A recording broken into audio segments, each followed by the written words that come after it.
The second scenario NIST suggested was that because fires were burning on the ground around Building 7, whatever ignition sources caused those fires might have entered into Building 7, again through the damaged areas, and started fires in Building 7. So they weren't really sure. There were some unusual fires burning in the area around Building 7. Here you can see some of the vehicles on the east side, just outside the building. These fires burned so hot that the tires, the plastic parts, and the interiors were all gone afterward. Unusual fires in the area around Building 7 show cars and other metallic-looking objects burning or appearing to burn. I captured this image on the lower right of fire emerging from the east side of Building 7 from a video released by NIST this last year. It shows an odd blue flame bursting from one of the videos. I should have tried one of the windows. I should have tried to insert the video, but I didn't. It's very interesting. Although there's not one temperature for a blue flame, it typically is indicative of a fire in which the temperatures reach several thousands of degrees Celsius. Definitely not a typical office fire. Another NIST deception is that NIST tells us the fires on the lower floors were not put out by firefighters because there was no water available to do so.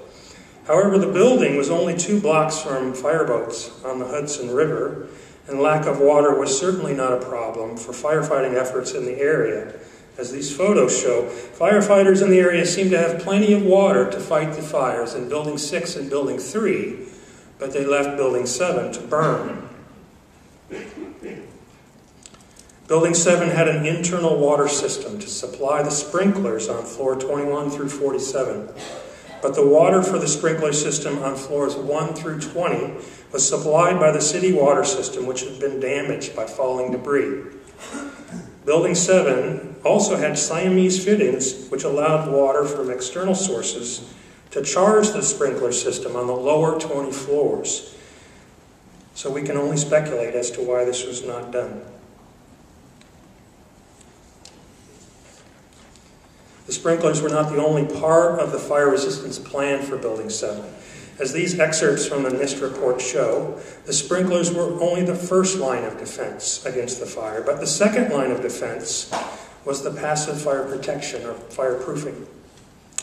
This is how I came to be aware of the problems at the World Trade Center, because my former company, Underwriters Laboratories, is the source of fire resistance information that engineers and architects use to select building components.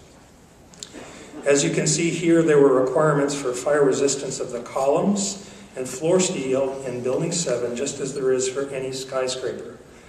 The requirements were that these steel components must withstand at least 2 to 3 hours of intense fire in standard tests. This photo shows a little bit of the fireproofing scraped away, so you can see how that's applied. Through testing in Underwriters Laboratories, the steel components are given the fire resistance ratings based on thickness of fireproofing material that is applied. The NIST report for Building 7 gives these values from the UL Fire Resistance Directory.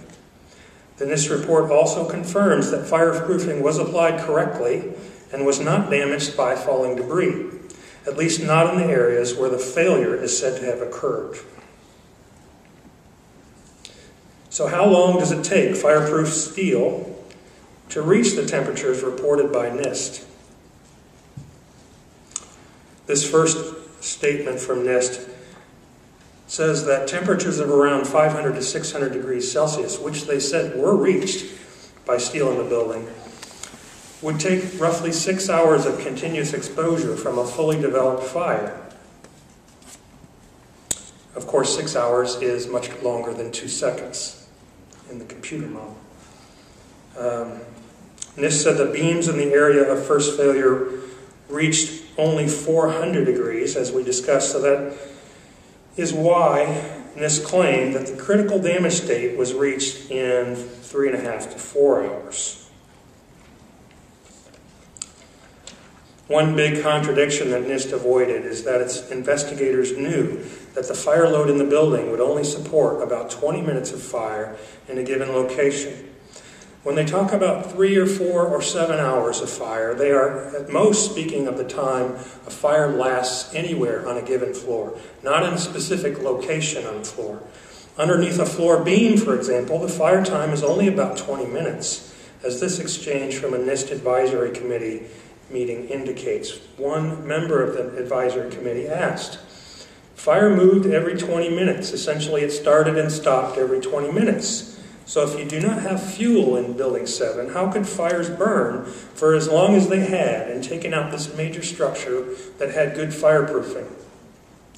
The answer from the ever-popular Mr. Sunder, Dr. Sunder, was that the fires moved from location to location, meaning that at any given location, the combustibles needed about 20 minutes to be consumed. While the combustibles at a location were being consumed, the fire front would be progressing to adjacent combustibles. That's a long way around saying that, yes, there were 20 minutes worth of combustibles in a given location. In any case, the fires proceeded without being fought, and NIST needed to estimate pathways and temperatures of the fires. They began this process by estimating the fire load on each floor. One of the unusual things that NIST did in this regard was that it estimated the fire load on floors 11 and 12 to be 50% higher than on any other floors in the building. NIST first made this estimate in its August 2008 draft report and based it on interviews with American Express managers who described the level of furnishings as high. American Express occupied the southwest corner of floor 13, and it was not clear how they would know about floor 11 and 12. So NIST changed the source of this claim in its final report to say that it was the Securities and Exchange Commission managers, which actually did occupy floors in 11 and 12, that made this high estimate. And then NIST simply estimated the fire load on floor 13 by saying it was assumed to be the same as the floor 11 and 12 fire load. And they did this because they said there wasn't much information on floor 13. And again, going back to NFPA 921, the national standard for fire investigation, speculative information like this cannot be included in an analysis. It was all pretty confusing for anyone trying to follow the story. And again, we should note that NIST was not following that standard. And NIST methods were certainly not scientific.